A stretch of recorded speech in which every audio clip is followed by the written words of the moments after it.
Hello, everybody, and welcome back to the channel.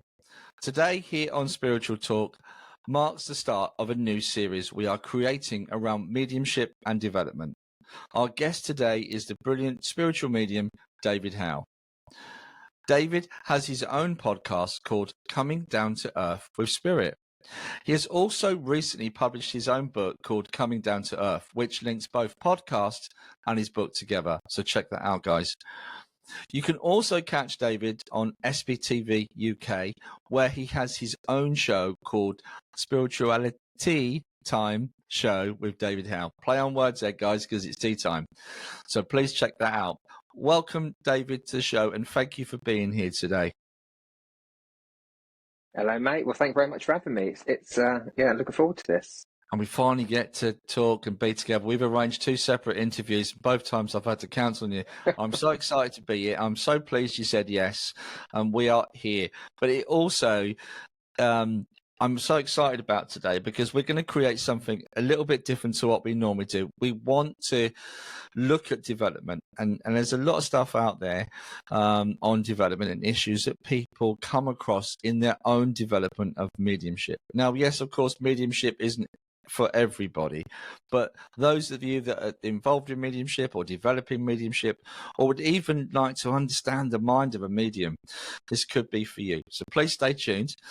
Today we've kind of picked on a topic, David, haven't we, to start off with, and we're looking at ethics and personal development, and I know it's something that's close to your heart.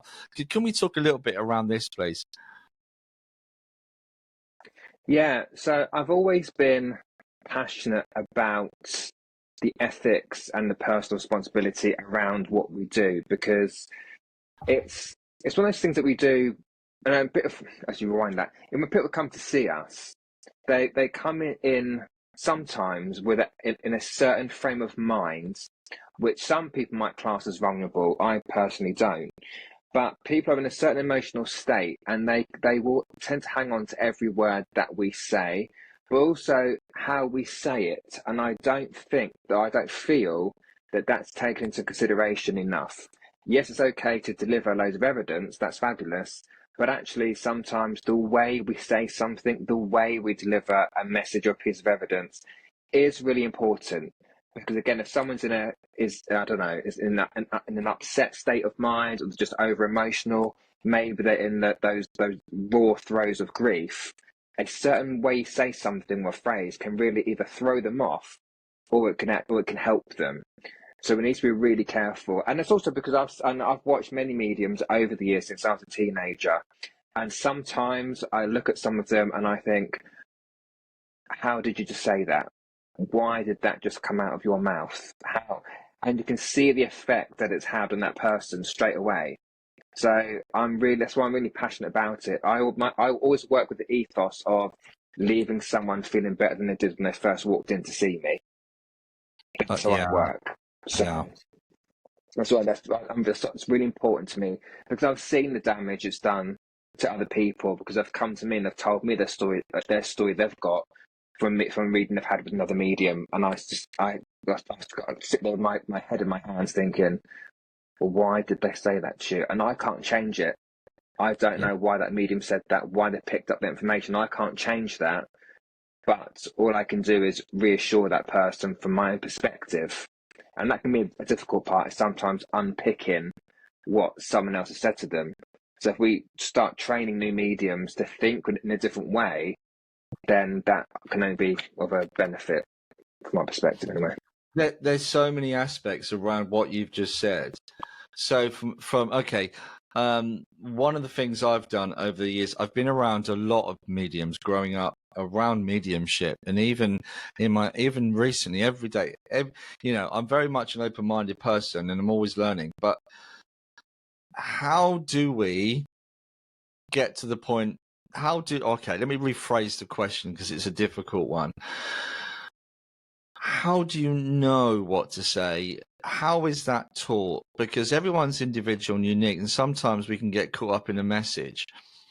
But is there something you've got your own within you personally? There's something that you're able to moderate and regulate, or is it something more about your philosophy and motivation of what you're doing? Does that make sense?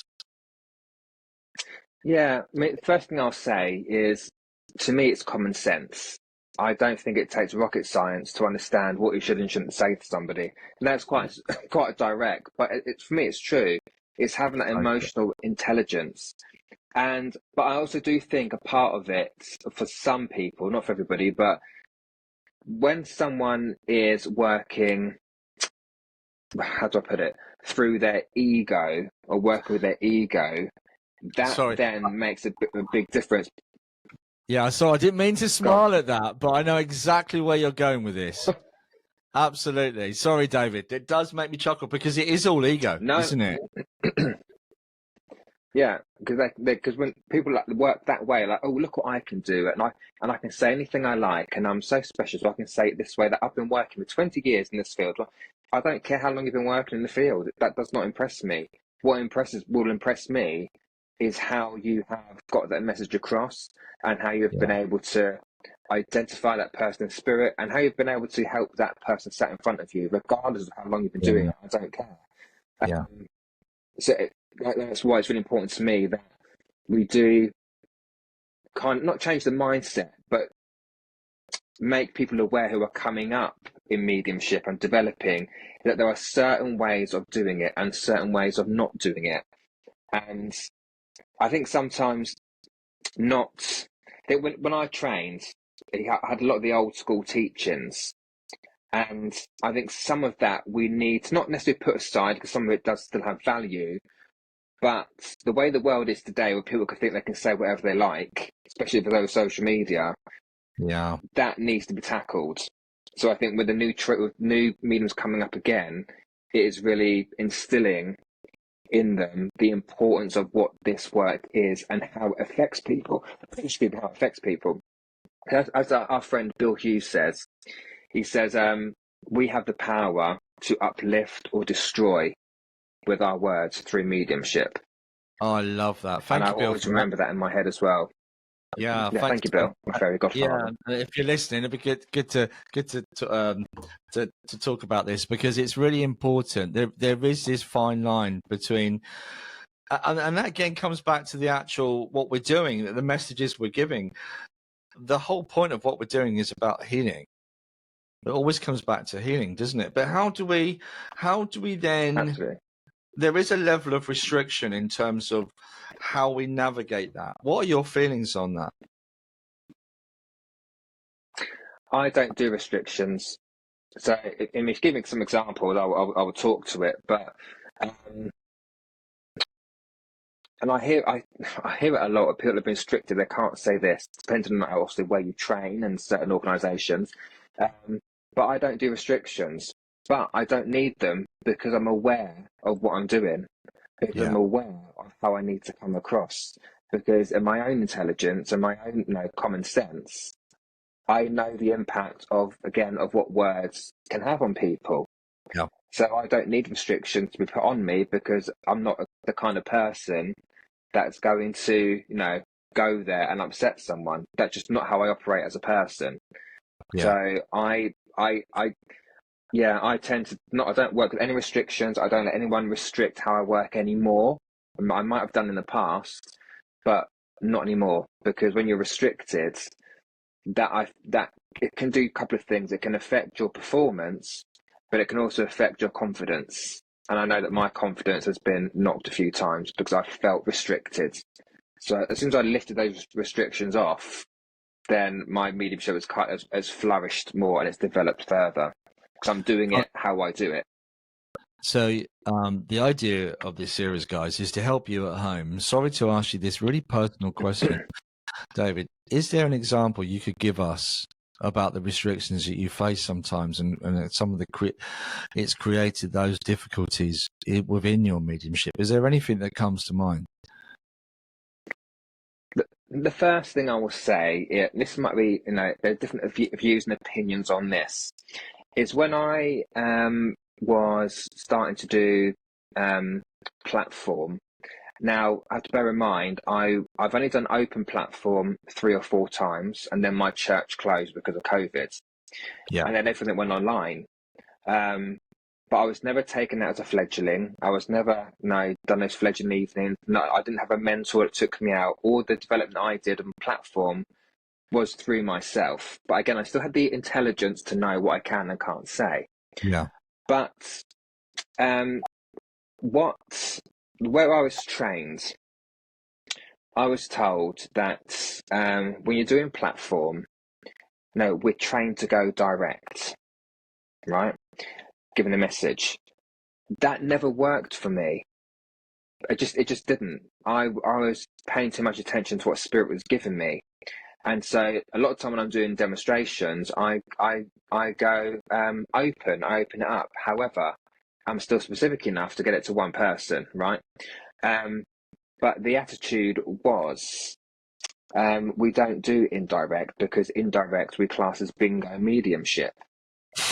So because that was said to me, that was put in my head that the way I'm working is not good enough, and that I'm not ready to be a platform medium purely because I'm not going direct with my messages. And that really got me down and really affected my confidence, and made me feel like, well, maybe I'm not good enough then to be a platform medium, because I'm not. It's classed this way and that way, and I'm not doing it the right way. So maybe I shouldn't be doing it. So when that restriction was put on me, it really affected that. Yeah, and honestly, David, I hear what you're saying, but that, I don't know where that was created or why. I mean, there's examples on YouTube of the late great Gordon Higginson, and I call him great because you watch him work. There's a famous one of him, a 2-parter of him giving a message in Edinburgh, and that is absolutely fantastic. And I've got a gentleman here, and he's actually he's measuring me up for a coffin. Fantastic. The audience. I've seen that a couple of times. Yeah. But the audience is engaged. Everyone's going, well, this is, and he brought the story through before he went to the person. And then he goes, and this happens to me. I know it's not until I bring the evidence through, then I know where I'm going. It's not the other way around. It's very rarely for me the other way around. I'll bring the evidence, and maybe it's because I work in that way. I don't know. And I can go direct, but I feel, I'm going to get shot for saying this sometimes. And there is a process for psychic in everything we do, because people get mixed up with the idea that psychic is a bad thing. But psychic means soul in Latin, it's a Latin word. So therefore, we are all souls, whether incarnated or out of the body, we are connected. So there's always going to be. But Gordon then goes on, and he doesn't pinpoint the man. He then, I know I'm in here somewhere, and a gentleman finally, yes, Mr. Spinks is my uncle. Yeah, fantastic. That's mediumship, and I thought that was brilliant. Yeah, and that's why someone's posted it. It's a great representation of what mediumship should be. So I'm with you, and I know some people have just tuned out at that because they've been taught differently, and that's okay. Maybe it is a question that some people prefer to work in that way, and I'm not saying you can't go mediumship that way. I believe you can, and it might be just the way they work. But this is the problem. Do you find with certain teachers have certain ways of working, they can't then allow you to be who you are? And do you think that is a restriction within mediumship? That and we interviewed the lovely Leonard Young recently, a very experienced gentleman within the spiritual community, and he was do you know what, I've just got a brain fart, my brain just went completely dead. I'm going to edit this bit out. Anyway, I'll take it again. What was it going to say? What was it going to say? Something about Leonard. He made a point. It was so on point with what we're saying. Oh, it's just gone out of my head. Obviously, I'm not allowed to speak about Leonard in this interview. But, all right, let me come back to it. I'll come back to this. 3, 2, 1. So basically, I actually might keep that clip in, David, because it was quite funny. And people need to see the mistakes. People need to see the mistakes. It shows realness. Absolutely. We are real people. We're not broadcasters. We don't work for the BBC. Can you imagine a mediumship documentary on the BBC? That'd be something else, wouldn't it? Anyway.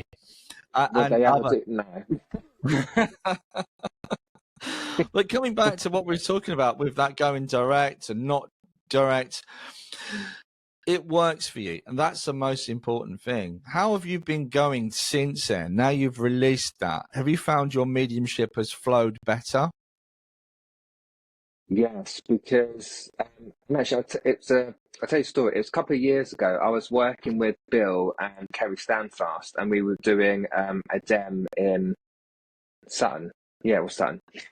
And I was sat at the back with Kerry. We were getting into our zone before we went on, and she said something about going in direct, and I said, "Oh, why'd you go in direct then?" Because I was interested because I thought I go in direct as well. And she explained to me from her point of view, and it made so much sense. And at that point, that's when I dropped all those expectations, and I thought, do you know what? I'm doing what I'm doing. Because what she said to me was, and I already processed this in my head through my own knowledge, is that when I'm on the platform and I've got spirit coming through, I'm not paying attention to who's sat in front of me at that moment. My eyes are not going to a person. From our perspective, talking about Kerry as well, if I'm drawn to a person, that's psychic. Now, again, come back to what you said, there's nothing wrong with being psychic, right? As mediums, we're all psychic anyway. But when we're trained as mediums, I don't know about you, but with me, we're taught we don't go psychic first. We always start on a mediumship link. So if I'm looking at someone in the audience and I'm pulled to them, that for me is a psychic draw. That's not spirit coming through or using my eyes. That's me being pulled to a person. And I'm not doing psychic, I'm doing mediumship. So when I'm on the platform, because I'm allowing spirit to really come in and to blend with my mind and to really give me that specific evidence, again, I'm not paying attention to who I'm going to. I'm allowing them to come in, give me the info as specific as they can, and then I say, right, can anyone understand this? Sometimes I am pulled to a particular area. Sometimes my GPS is off. But just letting go of that bingo mediumship or this way's better to do it that way.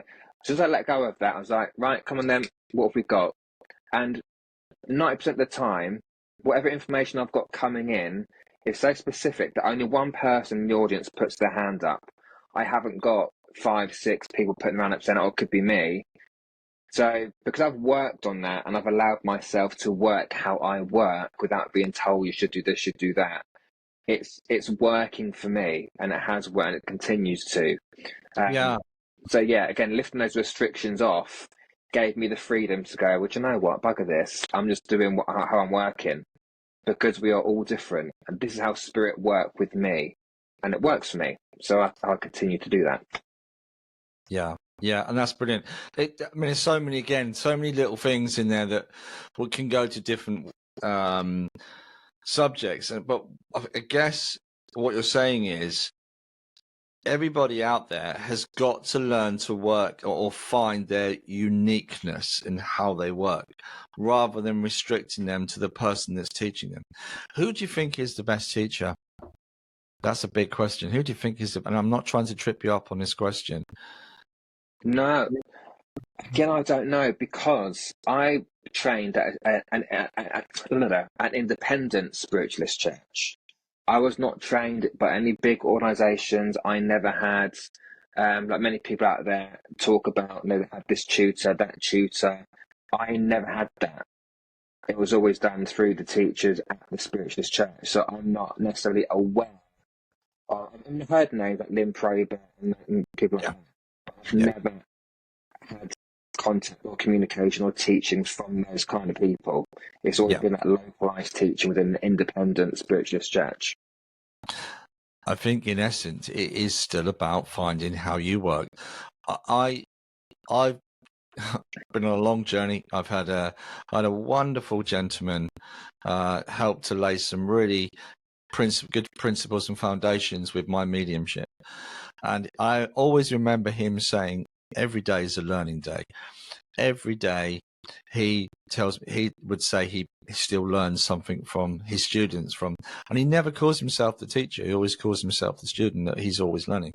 Now, to find someone like that, I feel I was blessed to have someone in my life that could treat me as an equal rather than a student, teacher, parent, child relationship. So again, I still think and this is, I've interviewed so many people on Spiritual Talk Mediums, and there have been some lovely people. I've been so blessed to meet so lovely people on here that I'm starting to believe that the best teachers are spirit themselves. But because, like you said when we started the interview, our lives don't always guide us that way. Do you have yourself opportunity to sit with spirit? I don't do it enough, to be honest, because my mind just tends to wander. My brain's always going, 10 to a dozen.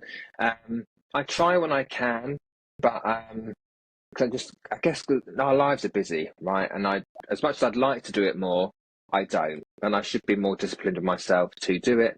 I mean, I talk to them every day, so when I get up in the morning, actually, my shower is my it's my thinking time, as like most people probably are, because you're in there, you're relaxed and whatever. I do say to them, like, good morning, and that kind of thing. I have a little bit of a chat with them. If I'm doing a demo, I've got a day of readings or whatever, I'll say, right, so you better show up today. You better help me out. I've got a demo at this time. Be there. I'll see you there. Make that appointment with them. So I tend to do that. That's my own little thing that I do. It's like I don't meditate a lot either. When I first started developing, I did, but with further development, I just haven't. I guess again, life gets a bit busy and whatever else. But no. But what I was going to say again, coming back to that original question about who's the best teacher, life. Yeah. And I don't think that's given credit enough, because there are people out there who've said to me, I've been training for this many years, so therefore you must train for this many years before you get on platform or whatever else. But actually, life has been a big part of my development. Yeah. Because you go through certain things, and I do feel that your life lends itself very much to your mediumship. And we know, spirit will pull on our personal experience, they'll pull on our frame of reference. And we haven't had a lot of that prior to that, then not that it's going to be difficult, but it's just going to be different. But all the stuff I've been through in life and experiences and whatever else has definitely lent itself to my mediumship. Now spirit have got a lot more to pull off, if you like, when they're communicating. Yeah, absolutely. I mean, for some guys at home, and I know so many people in the same boat as you that don't meditate or struggle to meditate, don't find the time to meditate.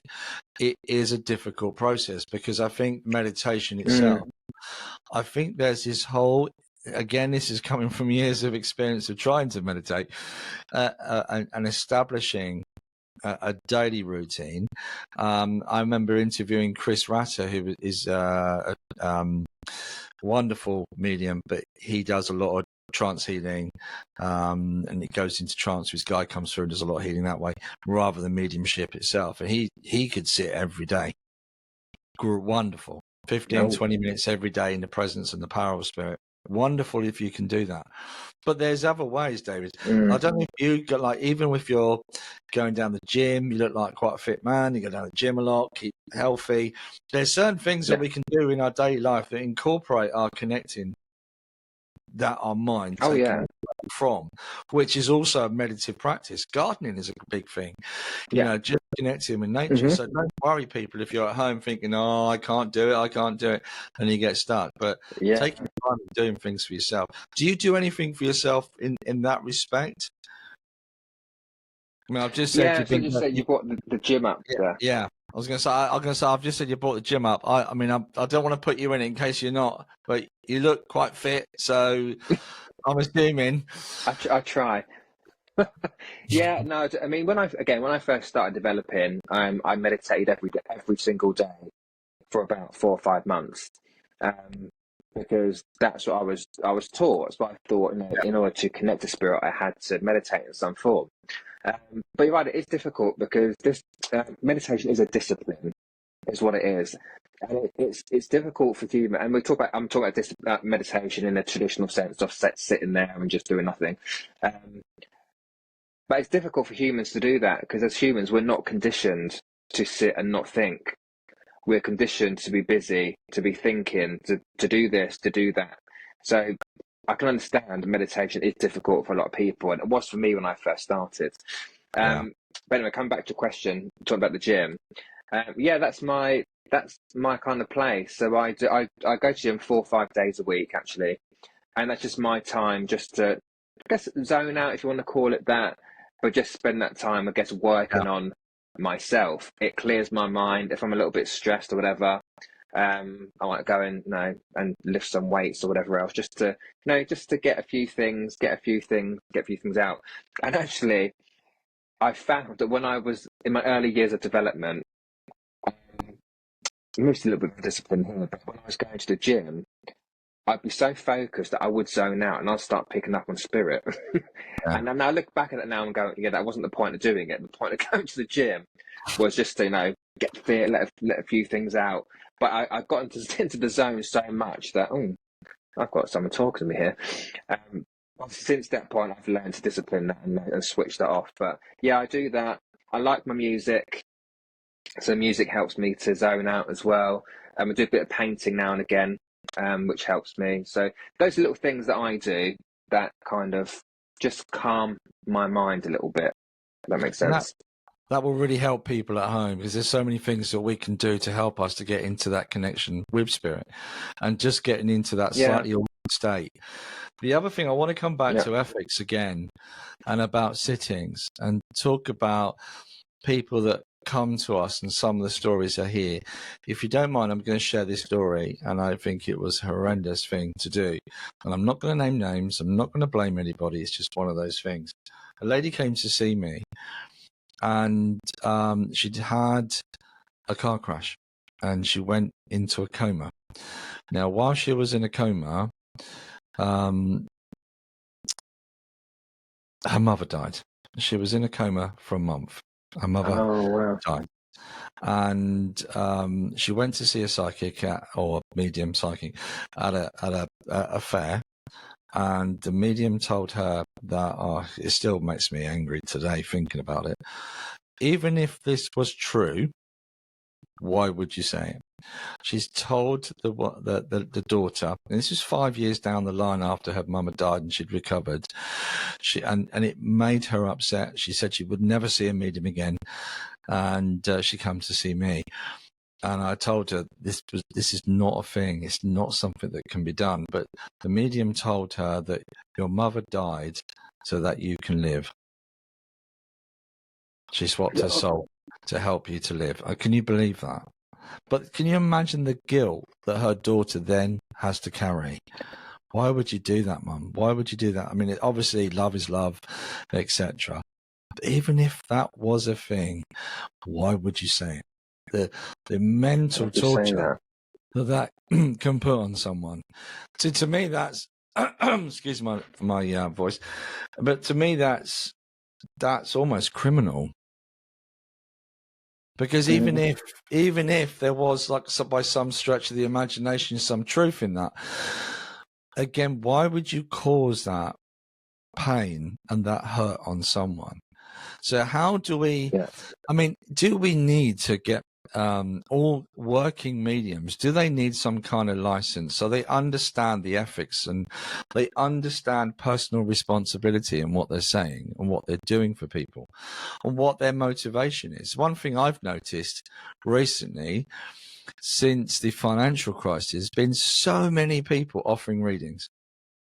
Where do they come from? Where, you don't see them demonstrating. They just got a card, and they're all offering this, that, and the other. And some of the stuff that comes out is quite scary. Absolutely. I mean, how do we? How would you experience some of these people? Yeah, absolutely. I mean, do you think we need to have some kind of licensing system or qualification? Is it something the UK government could look at, or even the world on a world level? Well, I do question that sometimes. My mind always goes to no, because I know in some organisations like the SNU, and I'm sure I'm correct here, but they do teach ethics. They do. I know I've never trained there, so I don't know. I'm just assuming that's correct, that they do teach ethics and personal responsibility. From my personal learnings, I was never taught that specifically when I was in Circle. It was just your connection to spirit we weren't taught about the mechanics, that's how I told the story, or those kind of things, because it seems to be, it's a more common sense thing. And my personal feeling, because I've spoken to other people about, being certificated in this, that, and the other. I have got to be honest and say I'm not certificated. I don't have a certificate to say, oh, here, David's ready to be a medium. Personally, I'm nearly 8 years down the line now, so I'm not going to go back and be certificated, to be perfectly honest, because I've worked hard for where I am. But also, you can have all the letters after your name that you like. That does not make you a better medium or make you an ethical medium. So you can be licensed, but that doesn't mean that person licensed is going to use their ethics or their personal responsibility in the correct way. It's like anything. Anyone can train in anything. Anyone can train in this, that, or the other, whether it be mediumship or whatever else. But it's up to that individual to take the accountability for what they say, how they say it, how they behave, and how they act. And license is not going to change that, because the person is either a good person or they're not. Yeah. And that reminds me of a question that I heard. A friend called George the Medium is based in Glasgow, and he has his own podcast as well. And he asked a question to one of his guests and said, why are there people out there? Why do spirit choose people who are not the nicest of people or the most ethical people to be mediums? Yeah. And the lady came back, and I resonated with this, and she said, well, spirit don't care what kind of person you are. If you're an open channel for spirit, they're going to use them. But it comes down to the accountability of that medium to get things across in the right way. And if they don't, then that's their own reputation that they're destroying. Not spirit. Spirit got nothing to do with that. It's the person who will make or break their reputation in the field. Absolutely. Comes out in stories like you've heard. Right? Well, I think I don't feel, again, come back to the question, that a license is needed or useful, to be honest. Unfortunately, there's a medium in this vicinity that's had some issues, shall we say. But again, it's about them, whether people choose to go and see that person. Their mediumship is fantastic, but unfortunately their personal life hasn't been so. And that's spilled over into their mediumship. Then I remember asking Spirit that question a long time ago. And I was told that people resonate at different levels, and it's about certain people connecting with that level of person. So what's right for that person? There might be something about that person they connect to, and Spirit are able to still give their message, and it's up to that person how they deal with that message. So sometimes it's about the medium resonating at a certain level, because we're all different people, and the problem is, for all of life, we're all connected.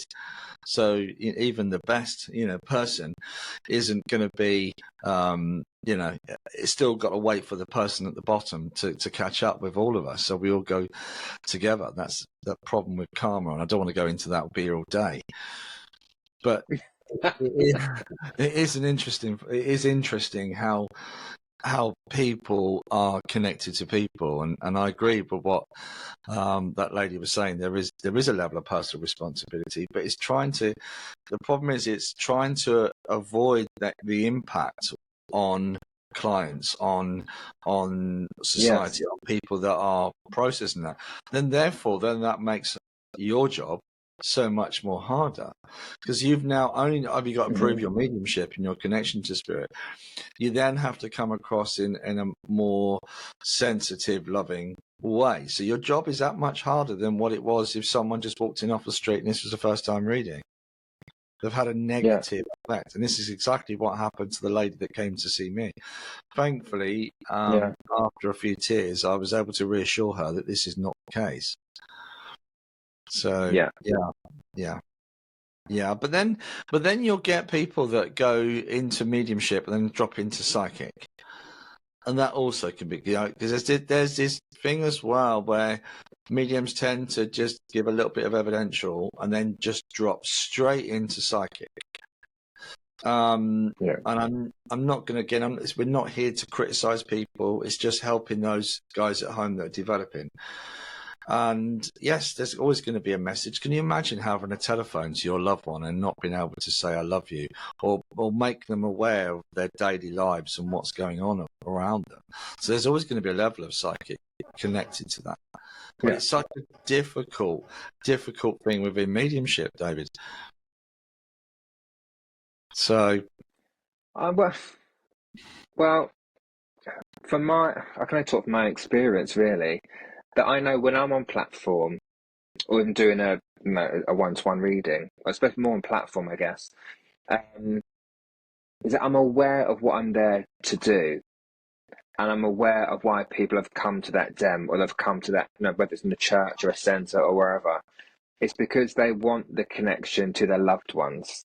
They're not necessarily there to be told what their future holds, right? Or what's going on in their life. They want that connection. So for me personally, when I'm on platform, my mind is in the spirit world. So I don't tend to drop to a psychic level ever, because I'm so tuned in to what spirit are trying to say to me and make sure I get that across.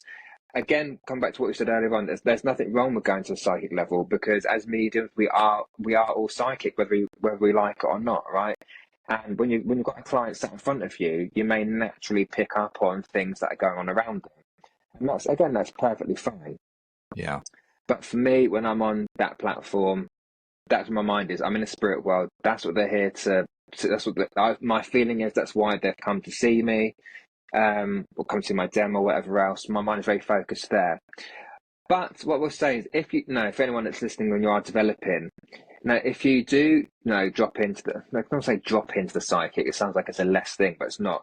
But if you do, for lack of a better phrase, if you do go to the psychic level when you're demming or when you're reading, it's important to state to that client, okay, I'm receiving this now. It's not from a spirit, but this is my feeling around you at the moment.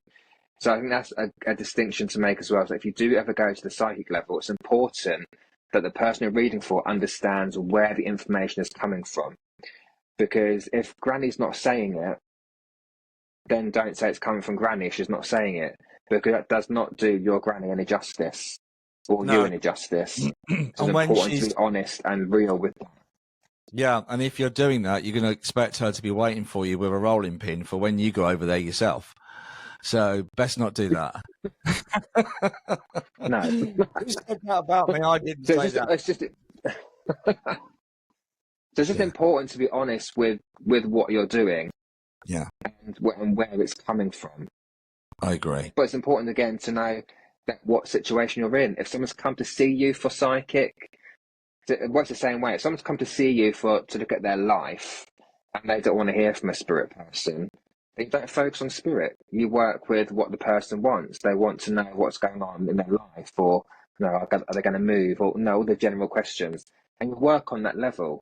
And if they don't want to hear from spirit, because some people don't want to hear from spirit either. You might feel a person there, but again, it's where your personal responsibility comes in. Do you give in to that and go, oh, I can talk to dead people, let me give her the spirit link? But if they've already made clear to you they don't want to hear from spirit because it scares them, then you don't do it. Yeah. So it works both ways as well. Absolutely. But then I guess, and that comes with training, how do you acknowledge when you've gone into the psychic? Let me give you an example. You can become aware. So it's going to sound awful, but I can become aware when someone's close to passing. And we have to be really, really careful. Oh, yeah. I've heard people give messages like that. Spend some time with your mum. They do, honestly. So... I'm pulling my hair out hearing that. Yeah, exactly. Can you imagine being told your mum's got 2 years to live, you need to spend some time with her, but it's happened? No, I've heard that. A lady came to me distraught because she'd been to see a medium or psychic. I think it was a medium. And the medium had picked up on the fact that this lady's grandfather was ill. And she said to this lady, oh, he's ill, isn't he? Yeah, he's dying, and he'll be dead in 4 months. Oh, wow. Thanks for that. And gave her a time frame. Thanks for that. And she come to me and she said, I've just had this really distressing reading. Is this true? And I thought, what can I say to her? Because I didn't pick up the information. I can't change what that medium said. But Yeah. again, all I could do is reassure her that, one, that shouldn't have really been said to you, but two, I've got to be honest and say I can't give you the answer to that because I'm not tuning into your grandfather, no, into you or your grandfather. All I could do is reassure her and calm her down that that should be said, not necessarily ethically right to say, but I did reassure her in the end. I can't remember exactly what I said to her, but then it turns out in those 4 months, in that 4 month period, he didn't pass away. So this poor woman been carrying for 4 months this dread of, oh my God, he's going to die, like almost like counting down the days, and he never did. Of course he didn't. I know that work could be so dangerous and so distressing to people. That's complete. If anyone's training, don't do that. Yeah. I thought we should. To be honest, I don't feel we should be picking up on that information anyway. Well, I certainly don't. I've never picked up when someone's going to pass, right? Because I don't feel it's our place to do that. I always say to people, I can't make light-hearted quip out of it. I always say, look, I'm not God. I can't give you your timeline or anyone else's timeline. Do you know what I mean? Yeah, people, don't do that. Don't take these examples and use them because it's wrong, from my opinion anyway. You might have also got the time scale wrong. And it's interesting. I know within my mediumship, I know when, say, I've got a mum coming through and she's aware of her sister's been poorly, she might say, Mum is sending love to her sister to give the name Anne, who's poorly, and she wants to send her love. That is uplifting, reassuring, and acknowledging they are aware. I was given a beautiful message from my dad, from a medium, as a friend of mine, and she didn't know my dad was in spirit. And she told me my dad was here, and Dad is concerned about Sally, and my sister Sally's been poorly. So it was lovely to have that acknowledgement. Very emotional, really got me. So because it was my dad acknowledging that my sister hasn't had a good time of things lately. So and again, it's so powerful and emotive, and it can knock you sideways, but it's also healing. And what are we? And those examples are fine because again, you're just saying it's just the acknowledgement that spirit know what's going on.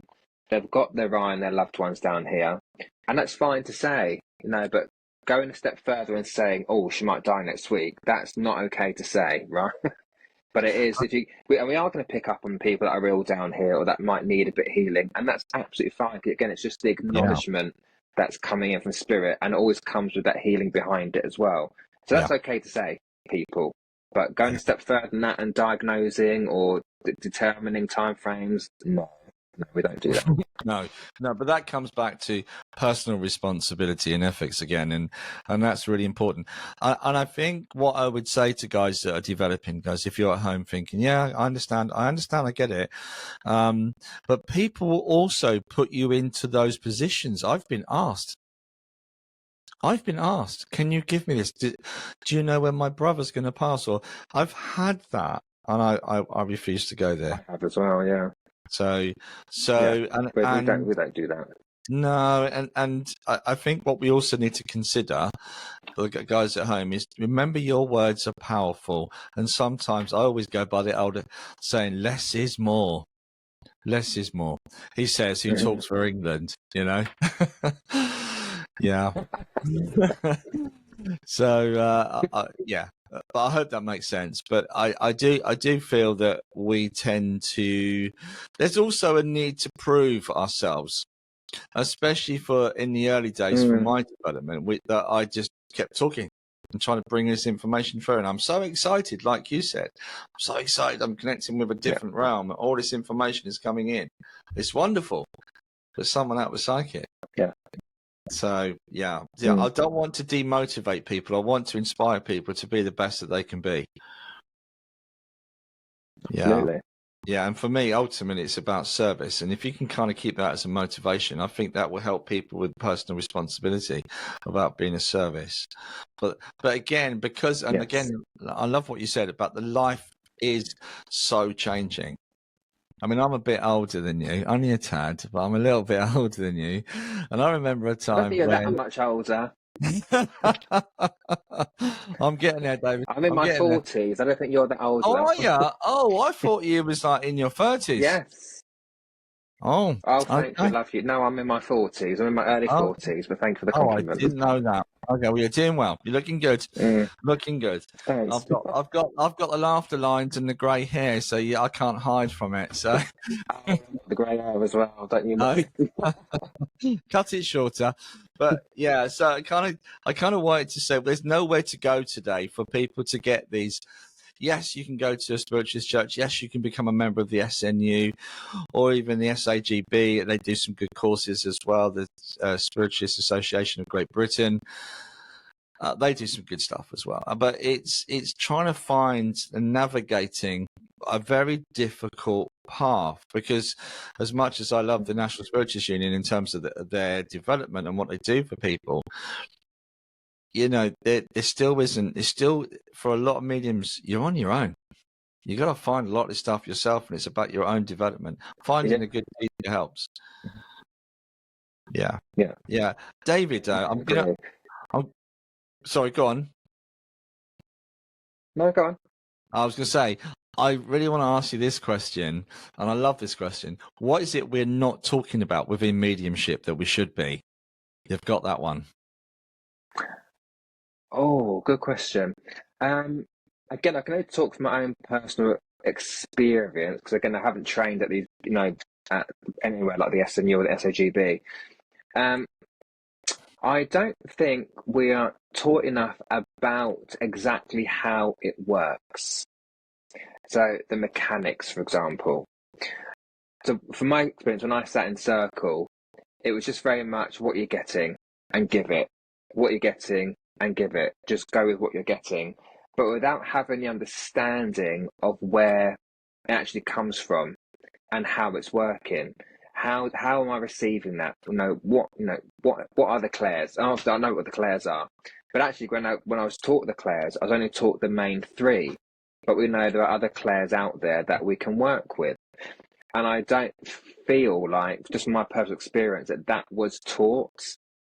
And now that I understand the mechanics of how mediumship works, I now know what state of mind I need to be in when I'm working, how to get my engine going before I do a platform,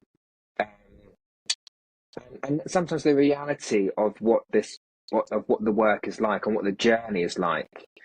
And I still think there are some old school teachings out there which also need to be changed. So I think if people had a better understanding of how the mechanics worked, we may have a better understanding of our own skill and ability with it. Yeah. Because I think when it comes to like skeptics and whatever else, when we say, oh, I'm here and talking to me, I think a lot of skeptics think that we're sat here and they're like talking in our ear roll, and that's not how it works.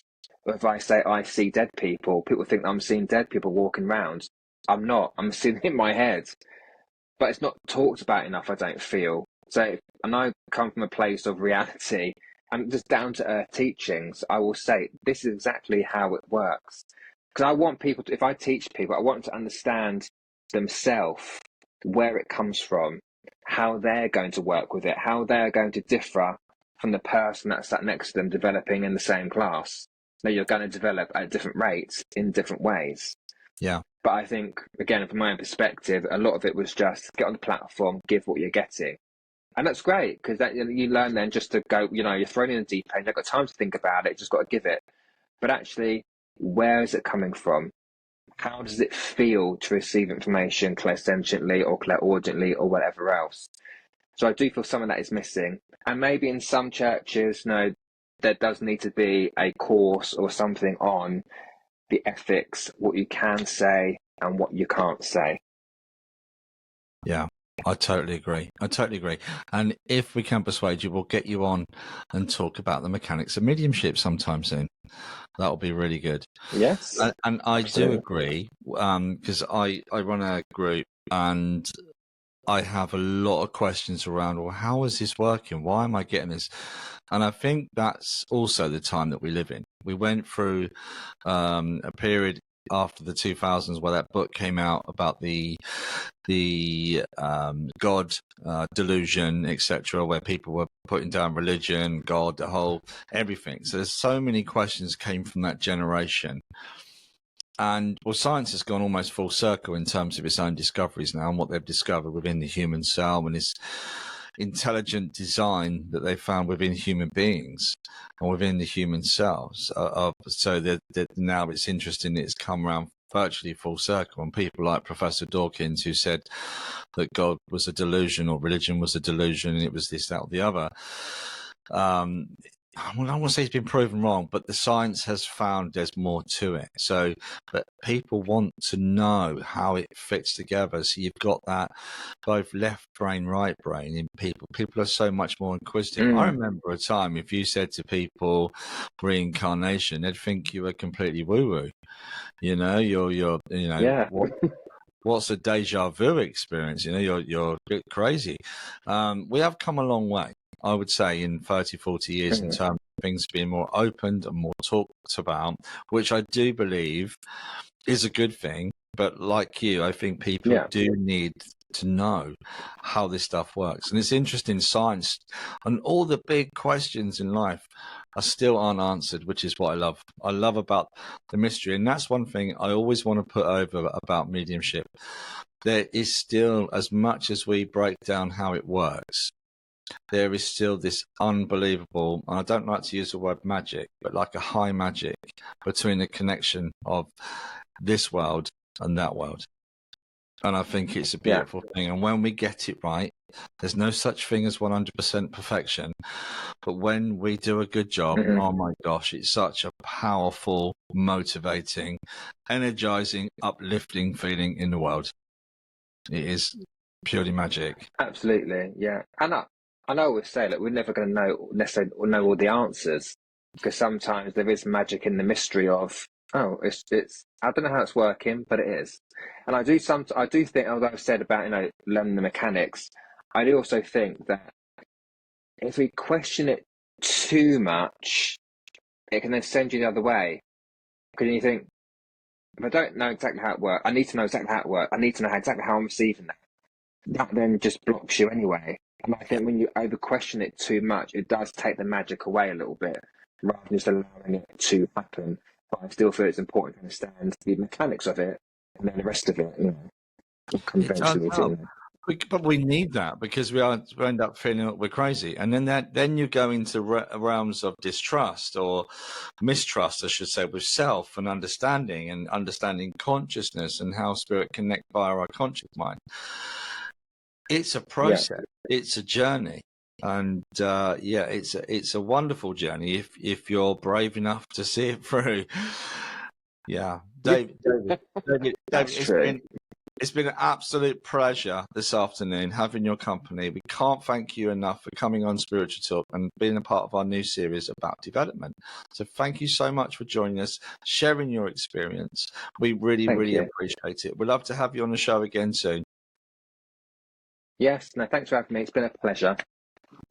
Take care, everybody, and we'll be back very soon with another episode of Spiritual Talk, one of our interviews, and also from our development series. So look out for that too. But for now, everybody, take care, and we'll see you again soon. Bye for now.